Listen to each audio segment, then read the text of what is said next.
Today we're offering solutions, taking a look at a college that seems to be doing things in a better way. This is St. John's College. They have a campus in Annapolis, Maryland, another one in Santa Fe, New Mexico, and they have a classical tutorial style curriculum. So we'll look at that. I'm Dr. Duke, she's Katie, and this is the Dr. Duke Show.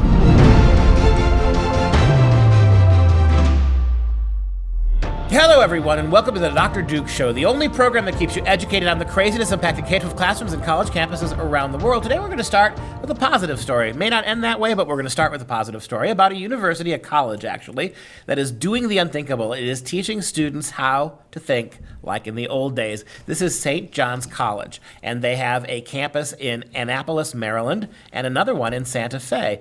If you had to choose between those two, where would you go?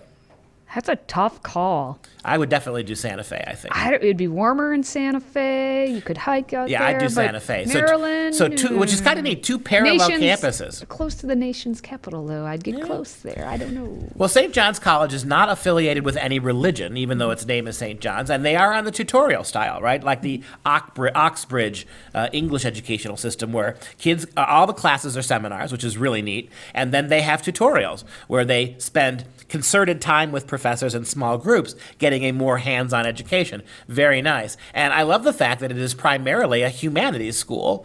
They do read about scientific texts. They do have math, and they have science courses. But what I love about their math and science courses is how the readings are deeply steeped in the history of those things. They're reading Isaac Newton. They're reading Descartes on math. I mean, it's really cool stuff.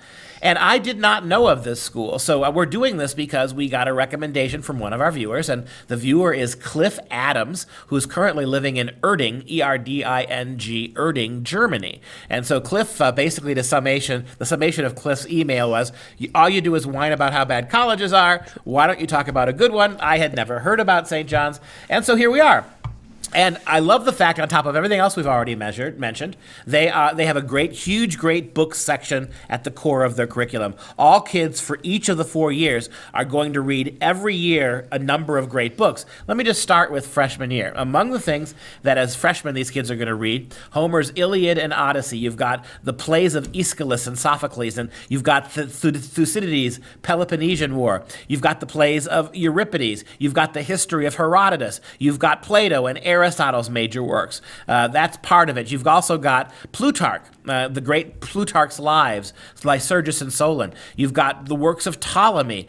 Harvey, jumping to the 17th century, Harvey on the motion of the heart and the blood. Sophomore year, they're reading the Hebrew Bible, the Old and New Testament. More Aristotle. They're reading Virgil's Aeneid, Tacitus's Annals, Ptolemy. They're reading Plotinus. They are reading, even more than that, they're reading St. Augustine's Confessions. They're reading Dante's Divine Comedy, Chaucer's Canterbury Tales, Machiavelli, Copernicus, Kepler, and Livy. And then for the junior year, as part of the Great Books program, they're reading Don Quixote, Galileo. They're reading Hobbes's Leviathan, Descartes, Milton's Paradise Lost, La Rochefoucauld, Maxims. They're reading La Fontaine, Pascal. A lot of French influence in this curriculum as well. French is one of the languages that is most prominently taught there as well. You've also got Eliot's Middlemarch. You've got Racine. You've got Spinoza, Hume, Locke, Rousseau. And by the time they get to the senior year, they're reading Supreme Court opinions, important ones, Goethe's Faust,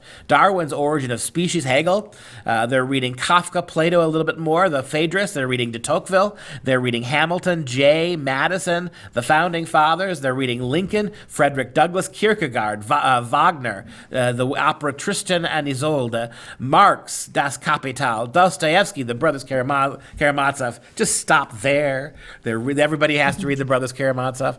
So again, it is a what seems to be a really solid curriculum. When you take a look at the offerings in literature, some of the math or science, some of the subjects, you get a clear reading of what's going on. But this is really what the core of the school is. Everybody's taking the same books. Well, in the college grants, but one bachelor's degree. You go there, you're going to get a bachelor's in liberal arts. Liberal arts. And if you wanted to get a master's degree, they do have two of those, and that's, again, one in liberal arts, and the other one's a more modified modification of the undergraduate curriculum, and they're the one in Eastern Classics. So they're going to take a look at even more writings and works of so great you authors. could So get it's an gonna be really undergraduate cool. degree In liberal arts, and then go get- focusing on Western culture, Yep. and then get a master's degree going in more depth on Western culture, or you could do Eastern culture as well. Well, then if you want to get that Eastern Classics, that's only available at Santa Fe. So that's right. for you. Yep. No, and the whole thing looks really neat, and I love the fact that there's small colleges, there's a lot of small classrooms, a lot of interaction between the teachers and the students. If I had one complaint, being a Shakespeare professor, Cliff, looking at the great books and then looking at what's taught in literature, dude, what's up with email me, Craig Starr. If you're an alumni of the schools, what's up? Where's the Shakespeare, bro? Bro! You'd be like, was ist das? I'm telling you. Was ist das? But I kid, kind of. You should read Shakespeare more. But the ethos of these two schools really is attractive to me. I mean, I love the fact that you only get a degree in the liberal arts. You'll learn science and math, but you'll learn them humanistically, right? They're not training people to be high-level NASA mathematicians, but they are exposing kids to the great books of our mathematical history that rationalize math in very meaningful ways. Looking at even just 1 year, just freshman year, I did not get any sort of that collective amount of text for all of the degrees I've collected, and there are several. So just taking a look at this, it makes me want to go back to college again. Yeah, no, Again. I wish I had known about this, although I doubt I'd have been able to get in. Probably, I don't know if you, I imagine they have to be pretty selective, but they need a Shakespeare guy, so they for really, you now to teach, you you do could. need a Shakespeare guy. So now you could be a teacher. And I also teach all the Russians, as you know. This is true. So, hey. Yes, and I also teach Roman history, as you know. Dr. Duke is available to teach the freshmen, the sophomores, the juniors, and the seniors. So, Cliff, if you're a wealthy donor or the chancellor of that particular college who's just trying to pretend like you're not to get us to cover it, hey, hire us.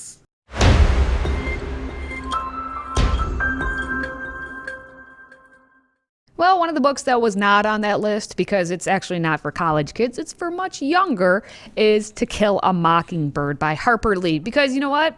It's 2020, and we're going to find fault with basically every book that's ever been written. You know, one of the great books of the 20th century written for kids about race is no longer good enough. No, it's not good enough. No, it's not. At least according to the University of Pittsburgh English professor, Jeffrey Glover? We'll go with Glover. Jeffrey Glover. He is claiming that Atticus Finch, who's like the main character in there, is not heroic at all for what he did. Okay, well, let's see why Mr. Glover says this. He was doing an interview with Pitwire, and he said the novel To Kill a Mockingbird should be reevaluated because it doesn't address racism well enough. He said the very idea that this novel actually speaks about racism as a complex, well-rounded treatment is a bit of a misnomer. Rather, it approaches racism from one direction, from an external, white outsider mentality. The focus of the novel is zeroed in on either Scout, who's the young girl, or an innocent character, or Atticus, the father. A paragon of moral virtue standing up against injustices. And regarding Atticus specifically, he said, I think we should de-romanticize Atticus. He says he's more than arguably racist in the second story. He was talking at this time. Harper Lee actually finally wrote a second novel. A terrible second novel. So don't read it. Just read your first one. It's called Go Set a Watchman. So in that second one, he's more than arguably racist in the second story. That suggests that his actions in the novel may not be motivated by a heroic need to fight the wrongs of racial inequality in America. Rather, he just likes the idea of fairness, order, and continuity, and dislikes the idea of chaos and illegal behavior of all kinds. We can't be sure what a character in a book written 60 years ago might have been thinking, because in a subsequent book, he didn't think correctly. This is literally the thought police now, going back to through the classics of literature and undercutting them because people who lived 60 years ago or 600 years ago didn't share this. And take a look at our professor here. That's the guy you want making these decisions. That's the guy, right? You want to be able to judge classic literature and because he doesn't adequately understand what was going through Atticus Finch's mind, he discounts it. Well, he does clarify that he does believe the book should still be taught. How generous. But only within proper context and alongside works by Toni Morrison, Ralph Ellison, and Zora Neale Hurston. So you're going to teach Toni Morrison's complicated books to ninth graders. The purpose of that book, you moron, is to get ninth graders, eighth, ninth graders thinking about race in ways that their minds can handle. Now, that's not good enough, right? Let's throw a lot. In fact, why not just make it real, right? If you have whatever you assign to kill a mockingbird to a ninth grader, you better give them the Black Lives Matter. What do you call it? Manifesto? Lovely. You give them a Black Lives Manifesto to read alongside it. But they already got that in kindergarten. Well, that's and then right. again in first grade, and then in second grade, third, but fourth. But it's the arrogance of these people, right? You don't think. I mean, do you understand what do you understand what America was like in 1960 and what a leap forward that book was? No. It doesn't, but that doesn't. Huckleberry Finn, I've many times in the show pointed this out. Huckleberry Finn is another one that they come after because it uses the N word, and the character Jim, the African American character, is always referred to as blank Jim, right? Even though he's one of the most deepest and profound characters in the story. But people like this professor have to be they poo-poo it, right? This is not woke enough. I mean, I have a PhD from the local community college. Yes, they give them now. I have a PhD. We're going to point out the weaknesses of books on race written by white people, right? Because what about criticism of books by white people? What he's trying to do here is, again, the thought police. What they're trying to do is use their PhDs to get in the heads of people who lived decades, if not hundreds of years before we did, and assume that they should have known what we know, that they should have seen the world the way we did, that they're only virtuous or books worth reading if they understand they're as sophisticated about racial issues as we are. In other words, the word replace sophisticated with obsessed, then we'll let them stand.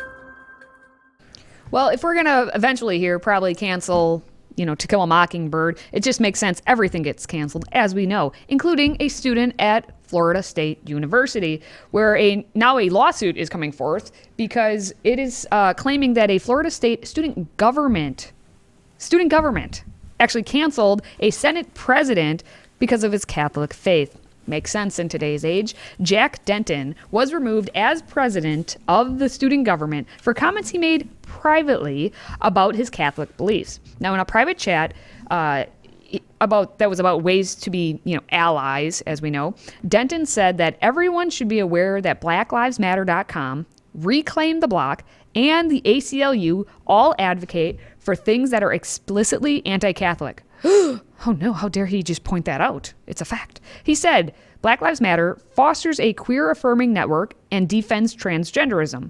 The ACLU defends law-protecting abortion facilities and sued states that restrict access to abortion.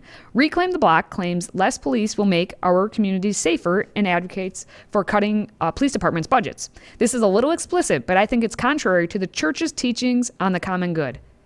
And for that, he must be canceled. Yeah, you don't even have to be Catholic to put it out. You could be a Wikipedia entry, and that's a fact. Everything he said is factual, right? And so how did this private chat become public and used to hang him? Well, basically, the student senators got wind of all of this. Oh, yeah. And so they claimed that his comments were transphobic, racist, and a clear violation between separation of church and state. And there was actually a vote of no confidence called against him, 38-3. I don't know who the three abstaining were. And so then he was replaced by someone named Ahmed Darrell-Dick. And this person actually has, for many years, 8 years track history of being anti-Semitic. Yep. It's okay Full to of posts, but that's okay. But this Catholic boy decided to just point out some facts and say things, hating Jews is contemporary, man. It is, you can't have progressivism without hating on the Jews. Don't you know that? Yeah, well, yeah, and the thing is, at least there were some people that were smart enough to be like, this guy's been hating on the Jews, yes. So let's try and get him out too. But no, their change.org petition calling for that guy's removal, it got more than 10,000 signatures, but they so woke at Florida State that they voted to not They kept get him in rid of spite him. of it. Yeah, to get and rid this of is why I think this lawsuit needs to go forward, because all the first boy did was state some facts about the Catholic Church and why organizations like the ACLU and Black Lives Matter have a worldview that challenges that in ways that, as a Roman Catholic, he never even came out and said, as a Roman Catholic, I'm offended by this. He just listed it. Meanwhile, you replace him overwhelmingly for that in a private chat for somebody who has a very out there profile making anti-Semitic and anti-Jewish statements. Such as, I won't actually curse, but F Israel. Yep. And stupid Jews. Like, he put that out on his Twitter. And this dates back. It's not like this was a new thing or just one old post. It consistently dates back for the past 8 years. Someone out there, help a brother out here, right? Why is it that secular Jewish people are supportive of people like this? What is it about progressivism and its deep-seated anti-Jewish background? Anti-Semitism permeates progressivism. What has made it so attractive to secular Jews? Meanwhile, the lawyers for Denton, who are from the Alliance Defending Freedom, say that the university's refusal to let Denton appeal, they're not even letting him appeal. That violates university policy and, the U.S. Constitution. And so Denton's appeal says that the Senate's failure to remove his replacement for anti-Semitic comments contradicts its claim to be applying a neutral standard requiring the student Senate president to avoid offensive speech generally. And Denton actually wrote, rather, the Student Senate took action against me because it disfavored my religious speech in particular. This is differential treatment of me based on my religion in violation of Section 206.1. I didn't hear you say it, Mr. Denton, but it is overt discrimination on you because of your faith. Because of your faith, you were punished and ultimately removed and not allowed to appeal the removal simply because you evoked an opinion that is true and not particularly Catholic. But it's the fact that you are a Catholic evoking it that made you lose your job, and somebody out there with a just horrible racial profile when it comes to, Jewish people who don't matter, apparently, to universities. That guy gets your job, and the same mechanism that was used to get rid of him was not used to get rid of the same mechanism that was used to get rid of you was employed and then ignored by the people in charge.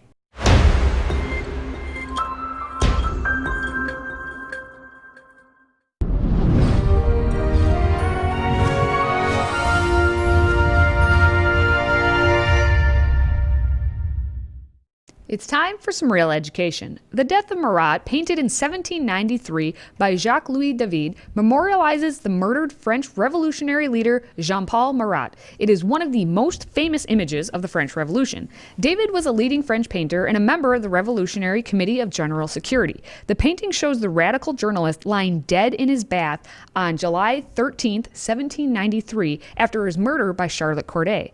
Painted in the months after Marat's murder, it has been described as the first modernist painting for the way it took the stuff of politics as its material and did not transmute it. Yeah, and the French Revolution, you think about what happened in the American Revolution and how relatively peaceful and rational that was. You didn't have the kind of social chaos that, the French devolved into after the takeover. But this painting is really remarkable. If you go back and show the people, there it is. That's the death of Marat, right? And there's the great journalist. He was in his bath, murdered by a woman who got next to him for the purpose of ultimately taking him out. A little espionage there. But there he is in his tub. And this became an absolutely crystallizing image for the people of France. It symbolized, on the one hand, the revolution. But whether Jacques-Louis David knew it or not, it also symbolizes the violence that comes with revolution and the violence that would come from the French Revolution in particular. Go a little bit closer on the image, Mike.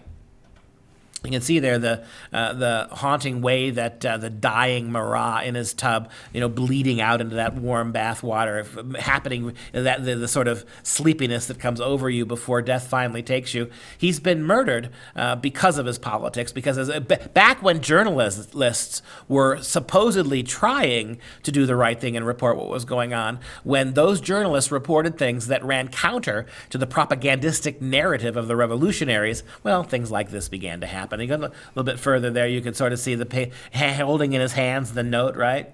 A note from Marie, Charlotte Corday. Right, you can sort of see that there. Move a little bit further, please. I wanted to throw this in as a little fun thing. So famous is that painting that it gave you, and the Simpsons did their own version of it.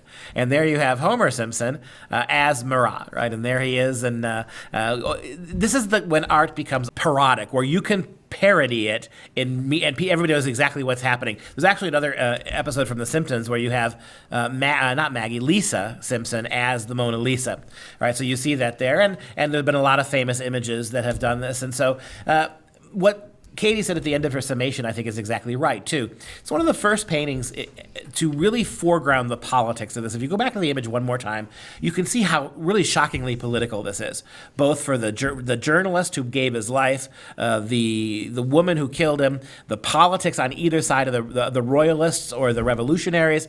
All of this is a hugely stirring political painting. There's another great painting by David called The Oath of the Horatii, which goes back to ancient Rome to show the three Horatii brothers taking an oath to defend the country, which was also the same kind of political statement. David is one of the first paintings, for better and for worse, one of the first painters to make the overt political situation part of the image that's not been, as she said, transmuted. The art has not buried the politics, rather the artistic movement pulls the politics forward. It makes for a really socially impactful kind of an art, but it also gives us what you have today, art that's become more about politics than art. So this was that whole movement seemed to be almost born with the paintings of Jacques-Louis David.